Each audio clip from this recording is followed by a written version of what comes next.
Hi guys, welcome back to the channel. Today I'm painting a Black Orc from Games Workshop. This model is part of my large Orc and Goblin army, which you may have seen in one of my previous videos. If you haven't, I'll put a link on the video now so you can check that out.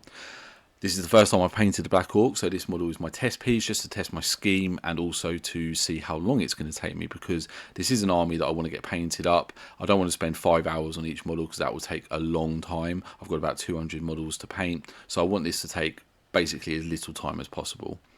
So the first thing I did was to paint the base coat for the skin and then give that a wash, and this is just because this might be a little bit tricky to reach at a later stage, so I want to have a bare minimum of a base coat and a shade on the skin. Now I'm painting the armour. I'm using dark steel from Waaaagh, which is an amazing colour. It's got really good coverage, it goes on really smoothly. You only need one coat and the consistency out of the bottle is perfect. I can't go on enough about how good this paint is. So if you're looking for a steel metallic colour, I would highly recommend dark steel from Waaaagh, and I will definitely be checking out the rest of their metallics as well, although this is the only one that I'm using at the moment.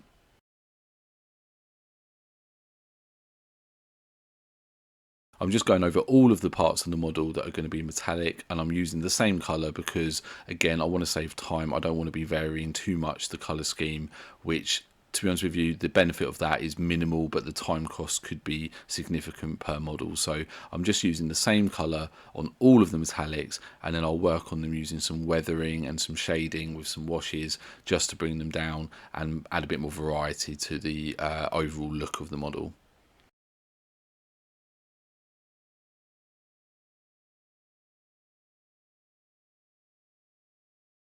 So, as this is an orc, he doesn't look after his armour, so I'm using a chestnut ink wash from Games Workshop as a rust effect on the armour.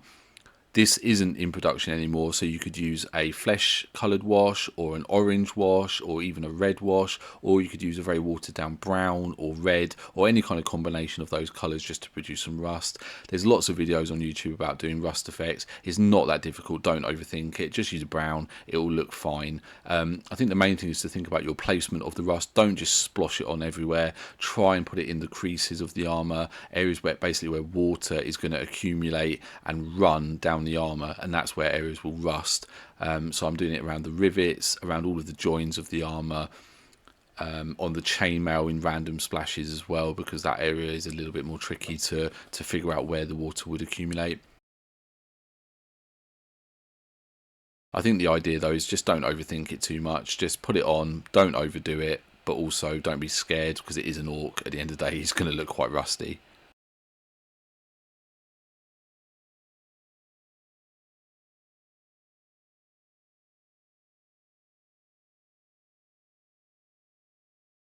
Now the next step I did was to use Nuln oil on all of the armour and metallics again, and this is to tone down the rust wash that I've already done because it is quite bright, and also to add some dulling onto the armour itself as well. This armour is not supposed to be looking shiny and new. This is very old, dirty, grotty, disgusting orc armour. They never clean it. It's going to be covered in all kinds of horrible substances, so it's going to look really dirty.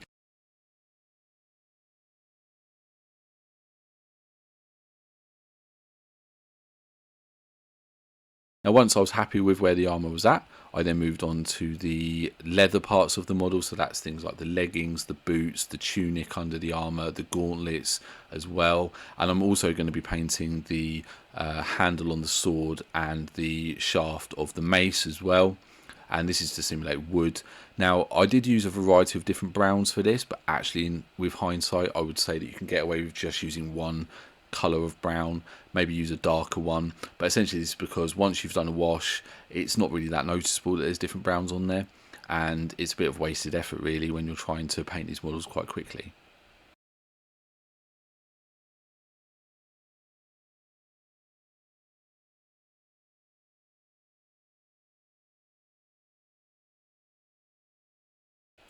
One thing that was suggested to me on Facebook when I posted some pictures of my orcs was that perhaps I could use different colours to add more variety. So going forwards I might do the occasional tunic in a bright colour, maybe like a blue or a red even, and just add a little bit more variety into the unit so it's not all just browns and metals.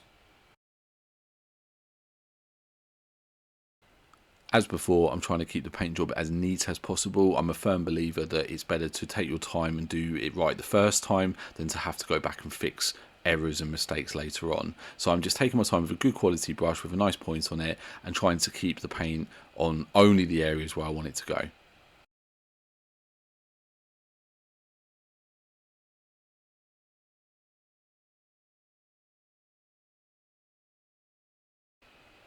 You can already see there's so much armour on this model that about 75% of the model's already been painted. So if you wanted to go for a really basic level, you could just cover all of the brown areas up and call it done. I think even the skin doesn't look terrible at this point, so these models really are quite quick to paint up. I painted the gauntlets using a slightly different shade of brown. This is English uniform colour, which is like a mustard olive khaki colour. I really like this colour. I tend to use it quite a lot on my Warhammer models. It's just a really nice colour and it's quite easy to shade and highlight up as well.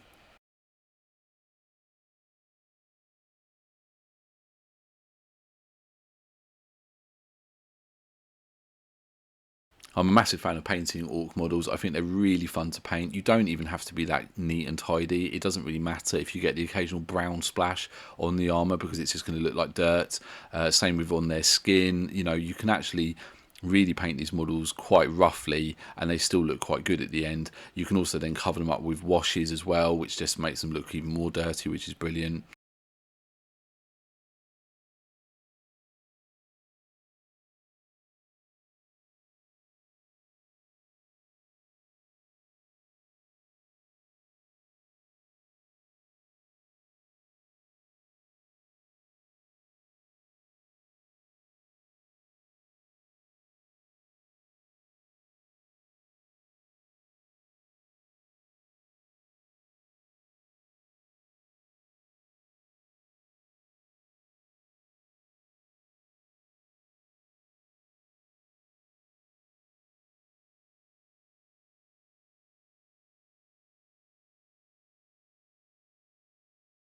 So to add a bit more interest onto the model, I'm painting the sword scabbard red. This is just to add a very vibrant colour onto the model, just to draw your attention. I might do the same on all of the other Black Orcs as well that have swords, and that kind of ties the unit together as well. These guys don't necessarily wear a uniform as such, so it's quite key to try and find other ways to make the models similar. You can use patterns on the armour, or symbols or tattoos, or like I say, maybe a colour that you transfer through the whole unit as well.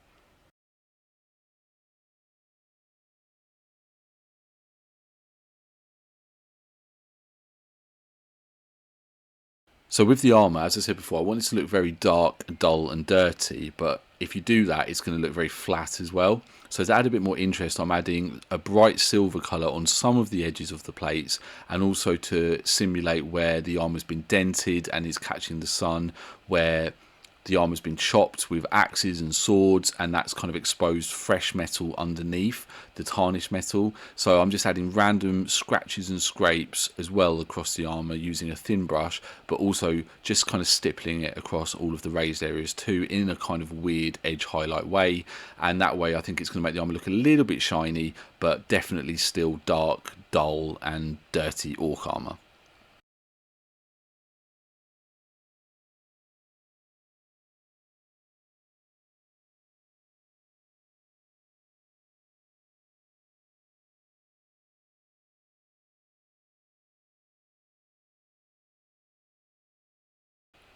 As I mentioned before, my philosophy for this kind of work is that I want certain parts of the model to catch the attention and look well painted. Other parts of the model can be less well painted and hopefully will be ignored. So the armour, because it covers so much of the model, probably does need to look quite good, and also the face is what I'm going to be concentrating on later. So I am taking my time to do this, but I have saved time on other parts of the model.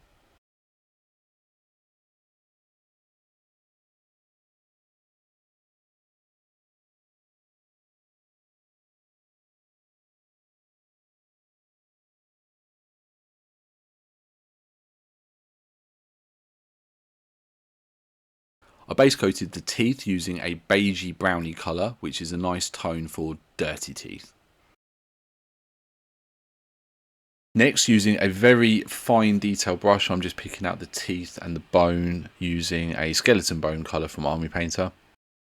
This is quite fiddly. If you don't fancy doing it this way, then you could probably paint it all over using the skeleton bone and then use a wash to pick out the individual details of the teeth.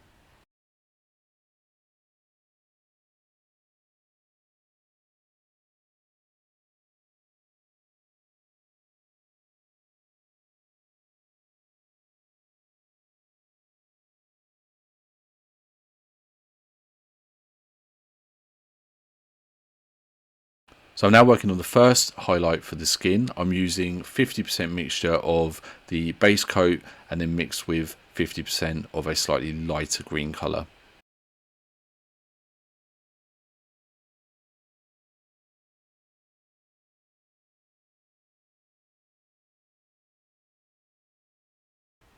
I'm using a detail brush and I'm just making sure to keep some of the base coat in the recesses as well for the shadowing, and just go over all of the raised areas of the skin.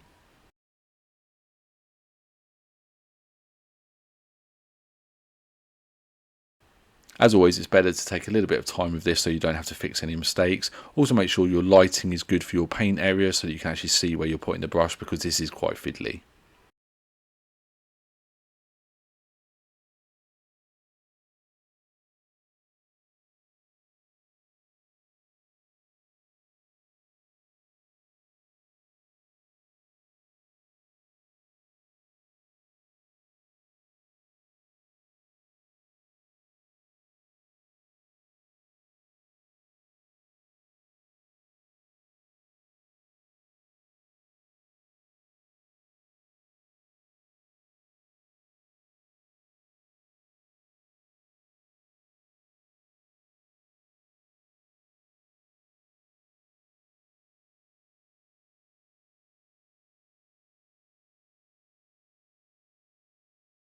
I'm now picking out the final skin highlight, which is just going to be the very front of the face and the raised areas, the tips of the ears, and then some of the muscles as well on the arms. And I'm just trying to keep this again as neat as possible, just to bring out the detail on the face and make it look again like I've spent more time on the model than I actually have.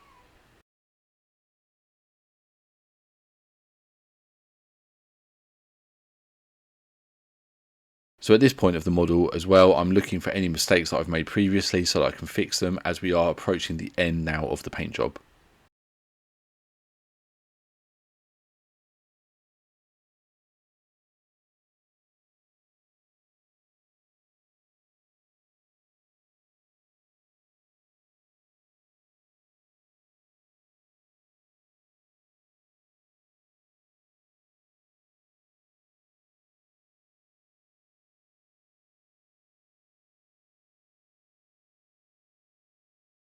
The final stage on the model is to go over all of the leather areas using a wash from Army Painter.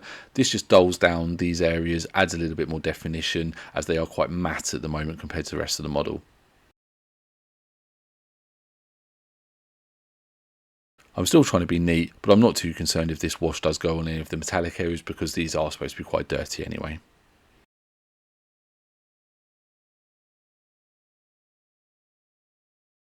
One thing to bear in mind with washes is that when they dry, they can be a little bit glossy. This could either be rectified by going over them with a matte varnish, or you could even use something like Lamy and Medium from Games Workshop.